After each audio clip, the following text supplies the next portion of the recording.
n'y a pas de voie navigable. Ils n'ont aucune possibilité de pouvoir accéder. Mais je voudrais effectivement répondre aux questions des gens qui parlent par-ci par-là du discours de Kabila et de sa présence à Goma. Je voudrais effectivement profiter de ce moment pour leur dire qu'il n'y a pas un grand témoin oculaire de ce qu'il a fait comme moi. Le 13 août 2013, j'ai été arrêté après une émission à la radio de Magloire Palouk pour avoir dit que le FRDC et le M23 avaient un seul commandant qui s'appelait Joseph Kabila. On m'a condamné à 3 ans de prison pour faux bruit. Mais je crois qu'aujourd'hui, les juges qui m'ont condamné se rendent compte que j'avais raison. C'est effectivement lui qui était déjà à cet temps-là le commandant du M23 et au même moment le commandant des FARDC. Par cette duplicité qui a duré plus de 18 ans, il a réussi à faire filtrer notre armée de bout à bout, de telle manière que nous sommes incapables de gagner la guerre.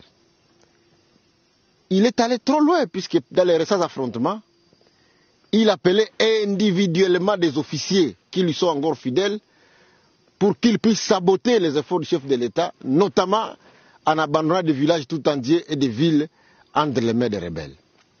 Donc depuis longtemps, la rébellion du M23 a comme commandant suprême Joseph Kabila. Et d'ailleurs, par mes renseignements, j'avais appris que Nanga voulait devenir président de l'AFC. Kabila a dit non, tu ne peux pas devenir président, tu vas être seulement coordonnateur. Puisque quand il aura pris Kalemi, moi-même le président, je viendrai pour prendre ma place. En fait, depuis que cette guerre a commencé, il n'y a que lui qui la commande, il n'y a que lui qui la finance. On ne peut pas cacher des choses. Les chefs de l'État, à l'ENOMA, les gens avaient dit qu'ils n'avaient pas raison, mais aujourd'hui, les faits nous donnent raison. Il est allé à Goma pour prendre lui-même le commandement de cette guerre et il a un seul objectif, il veut à tout prix prendre le Katanga et s'arrêter au Katanga puisqu'il est passionné depuis trop longtemps par l'idée de la balkanisation. Mais c'est très triste, c'est très triste. Je voudrais aussi d'ailleurs, pour ceux qui ne le savent pas, toutes ces fameuses guerres qu'il a soi-disant menées contre l'M23, elles n'ont jamais été menées. Nous avons été menés sur toutes les batailles, et même quand Mamadou Ndala, notre oncle de Wamba, et le général Baouma, notre oncle aussi de Isangi, lorsqu'ils ont décidé de mettre fin à cette guerre, ils ont fermé leur téléphone. Kabila ne savait pas les atteindre. Mais à la fin, vous savez ce qu'il en a fait. Il a tué Mamadou Ndala, il a tué aussi le général Baouma.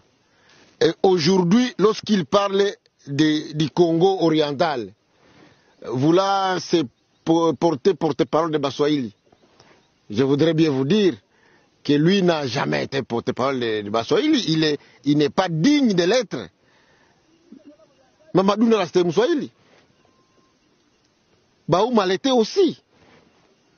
Et même lorsque Katumbi a voulu devenir candidat président de la République, qui l'a empêché de devenir candidat? C'est lui-même.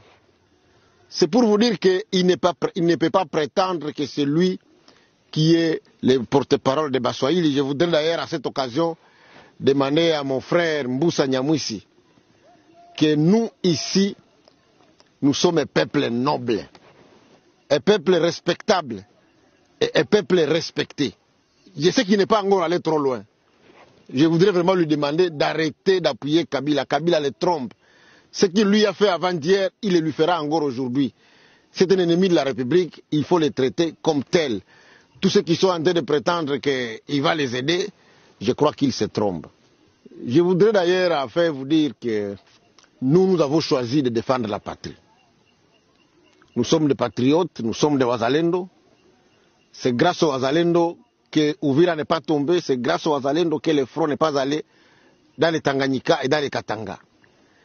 Malgré le fait qu'il y a certains qui essayent de saper l'image des Wazalendo, il y a certains d'entre nous qui affament les Wazalendo Mais les Wazalendo ont choisi de se battre pour leur terre, pour leur pays. Nous allons continuer notre combat. Et je voudrais dire aux Gomatraciers, à tous les Wazalendo de Goma, que Kabila, le bourreau de la République, ne doit pas trouver sommeil dans la ville de Goma. Il ne doit pas trouver sommeil. Il faut absolument l'empêcher de se promener dans cette ville, puisqu'il a un plan machiavélique. Il nous a volé 18 ans en train de faire la complicité avec les services rwandais. Il est arrivé à vendre certains des titres miniers appartenant à la RDC au Rwanda et à des officiers rwandais, que ce soit dans le Kivu, comme dans les Katanga, et il veut continuer sa lutte macabre. Nous allons rester derrière Tshisekedi pour les combattre.